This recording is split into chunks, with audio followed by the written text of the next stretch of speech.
Hello everyone, welcome back to the channel. In this video I'm going to walk you through how to view a notepad version of WordPress from desktop. So if you want to view the notepad version of WordPress from your desktop, here's a quick guide on how to view the notepad version. So if you want to view it, you have to open the appearance mode from your toolbar.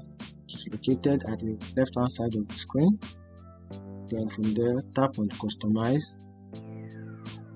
From here you can customize the look or the screen look of your WordPress. So from here, just tap on this. You can see this is the desktop, this is the notepad versions of the price. This is how it looks like.